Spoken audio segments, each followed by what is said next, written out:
ಇನ್ನು ತಮಿಳುನಾಡಿನಲ್ಲಿ ಫೆಂಗಲ್ ಚಂಡಮಾರುತದ ಎಫೆಕ್ಟ್ ಚೆನ್ನೈನ ಉತ್ತರ ಭಾಗದ ಕೆಲವೆಡೆ ಪ್ರದೇಶಗಳು ಜಲಾವೃತವಾಗ್ತಾ ಇದೆ. ತಮಿಳುನಾಡಿನಲ್ಲಿ ಸದ್ಯಕ್ಕೆ ಫೆಂಗಲ್ ಚಂಡಮಾರುತದ ಎಫೆಕ್ಟ್ ಜೋರಾಗ್ತಿದೆ. ಮೌಂಟ್ ರೋಡ್, ಅಣ್ಣಾಮಲೈ ಏರಿಯಾ ಎಲ್ಲ ಕಡೆ ಕೂಡ, ಅಣ್ಣಾಸಲೈ ಏರಿಯಾ ಎಲ್ಲ ಕಡೆ ಕೂಡ ಈಗ ನೀರು ಗೌರಾಗ್ತಾ ಇದೆ. ಅಮ್ಮ ಕ್ಯಾಂಟೀನ್ಗೂ ಕೂಡ ನೀರು ನುಗ್ಗಿ ಅವಾಂತರ ಸೃಷ್ಟಿಯಾಗಿದೆ. ಶಾಲೆಯ ಆವರಣ ಸಂಪೂರ್ಣ ಜಲಾವೃತವಾಗಿದೆ. ಮತ್ತೆ ಮಳೆ ಬರುವಂತ ಆತಂಕದಲ್ಲಿ ಚೆನ್ನೈ ಜನ ಇದ್ದಾರೆ. ಇದು ಚೆನ್ನೈನ ಸದ್ಯದ ಪರಿಸ್ಥಿತಿ. ಇನ್ನು ಚೆನ್ನೈನಲ್ಲಿ ಸದ್ಯಕ್ಕೆ ಪರಿಸ್ಥಿತಿ ಹೇಗಿದೆ, ನಮ್ಮ ಪ್ರತಿನಿಧಿ ಶಿವರಾಜ್ ಒಂದು ಪ್ರತ್ಯಕ್ಷ ವರದಿ ಕೊಟ್ಟಿದ್ದಾರೆ, ಬನ್ನಿ ನೋಡೋಣ.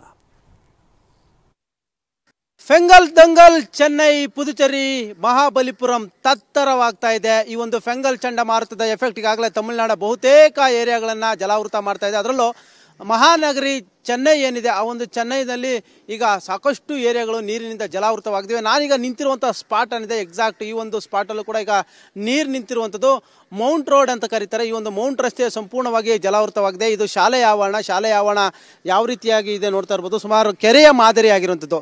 ಕೆರೆಯಲ್ಲಿ ನೀರು ತುಂಬಿದ್ರೆ ಯಾವ ರೀತಿ ಇರುತ್ತೋ ಹಾಗೆ ಸಂಪೂರ್ಣವಾಗಿ ಈ ಒಂದು ಗ್ರೌಂಡ್ ಏನಿದೆ ಕೆರೆಯಂತೆ ಆಗಿದೆ.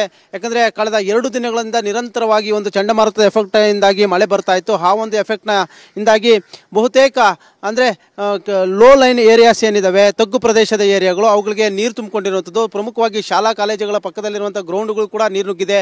ಶಾಲಾ ಕಾಲೇಜುಗಳಿಗೂ ಕೂಡ ನೀರು ನುಗ್ಗಿದೆ. ಪಕ್ಕದಲ್ಲೇ ಅಮ್ಮ ಕ್ಯಾಂಟೀನ್ ಇದೆ.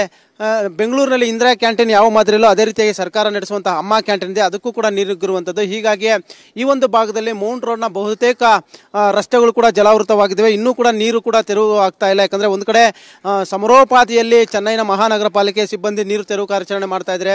ಬೇರೆ ಬೇರೆ ಭಾಗಗಳಲ್ಲಿ ಎಲ್ಲೆಲ್ಲಿ ತುಂಬಿದೆಯೋ ಅಲ್ಲೆಲ್ಲೂ ಕೂಡ ಮಾಡ್ತಾ ಇದ್ದಾರೆ. ವೇಲುಚೇರಿ ಇರ್ಬೋದು, ಟಿ ನಗರ ಇರ್ಬೋದು, ಮಹಾಬಲಿಪುರಂ, ಈ ಒಂದು ಕೆಲವೊಂದು ಭಾಗಗಳಲ್ಲಿ ಎಲ್ಲೇ ನೀರು ತುಂಬಿಕೊಡ್ತೋ ಅಲ್ಲೆಲ್ಲ ತೆರವು ಕಾರ್ಯಾಚರಣೆ ಮಾಡ್ತಾ ಇದ್ದಾರೆ. ಇವತ್ತು ಸ್ವಲ್ಪ ಮಟ್ಟಿಗೆ ಮಳೆರಾಯ ಬಿಡುವು ಕೊಟ್ಟಿದ್ರು ಕೂಡ ಇದೇ ರೀತಿಯ ಕೂಲ್ ವೆದರ್ ಇದೆ, ಮೋಡ ಮುಸುಕಿದ ವಾತಾವರಣ ಇದೆ. ಇವತ್ತು ಕೂಡ ಮಳೆ ಬರುತ್ತೆ ಅನ್ನೋ ಆತಂಕ ಇದೆ.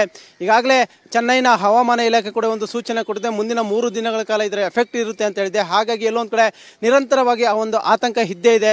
ಇನ್ನೂ ಕೂಡ ಈ ಒಂದು ತಗ್ಗಾದ ಪ್ರದೇಶಗಳ ಭಾಗಗಳಲ್ಲಿ ನೀರು ತುಂಬಿಕೊಂಡಿರೋದು. ನಾನು ನಿಂತಿರುವ ಸ್ಥಳ ಏನಿದೆ ಕಂಪ್ಲೀಟ್ ಆಗಿ ಈ ಒಂದು ಮೌಂಟ್ ರೋಡ್ನ ಸ್ಥಳದಲ್ಲಿರುವಂಥ ಒಂದು ಶಾಲೆಯ ಆವರಣ ಸಂಪೂರ್ಣವಾಗಿ ಜಲಾವೃತವಾಗಿದೆ. ಚೆನ್ನೈನ ಬಹುತೇಕ ಉತ್ತರ ಭಾಗದಲ್ಲಿ ಇದೇ ರೀತಿಯ ವಾತಾವರಣ ಇರುವಂಥದ್ದು. ಪುದುಚೇರಿ ಮತ್ತು ಕಾರೈಕಲೈ ಮಧ್ಯ ಭಾಗದಲ್ಲಿ ಈ ಒಂದು ಫೆಂಗಲ್ ಚಂಡಮಾರುತ ಅಪ್ಪಳಿಸಿದೆ. ಅದರ ಎಫೆಕ್ಟ್ ಇನ್ನೂ ಕೂಡ 2-3 ದಿನಗಳ ಕಾಲ ಇರುತ್ತೆ. ಇದರ ಜೊತೆಗೆ ಚೆನ್ನೈನಲ್ಲಿ ಆಗಾಗ ಇದೇ ರೀತಿಯ ಪ್ರತಿ ವರ್ಷ ಫ್ಲಡ್ಗಳು ಬಂದು ಸಾಕಷ್ಟು ಅವಾಂತರಗಳು ಸೃಷ್ಟಿ ಆಗ್ತಾ ಇರ್ತವೆ. ಇವತ್ತು ಫೆಂಗಲ್ ಚಂಡಮಾರುತನೂ ಕೂಡ ಸಾಕಷ್ಟು ಅವಾಂತರಗಳು ಸೃಷ್ಟಿಯಾಗಿದ್ದಾವೆ. ನೀರು ನುಗ್ಗಿ ಸಾಕಷ್ಟು ಜನಜೀವನ ಅಸ್ತವ್ಯಸ್ತವಾಗಿದೆ. ಕೆಲವರಿಗೆ ಕುಡಿಯೋ ನೀರು ಸಿಗ್ತಾ ಇಲ್ಲ, ಕೆಲವರಿಗೆ ಆಹಾರ ಸಿಗ್ತಾ ಇಲ್ಲ. ಮತ್ತೊಂದು ಕಡೆ ಇಲ್ಲೆಲ್ಲ ಗ್ರೌಂಡ್ಗಳಿರ್ಬೋದು, ಶಾಲಾ ಕಾಲೇಜುಗಳಿರ್ಬೋದು, ಈ ರೀತಿ ನೀರು ತುಂಬಿಕೊಂಡಿರೋದ್ರಿಂದ ಸಾಕಷ್ಟು ಸಮಸ್ಯೆಗಳೇ ಈ ಒಂದು ಚೆನ್ನೈನ ಉತ್ತರ ಭಾಗದಲ್ಲಿ ಸೃಷ್ಟಿಯಾಗಿರುವಂಥದ್ದು. ಕ್ಯಾಮರಾ ಪರ್ಸನ್ ಮಹೇಂದ್ರ ಜೊತೆ ಶಿವರಾಜ್ ಕುಮಾರ್, TV9 ಚೆನ್ನೈ.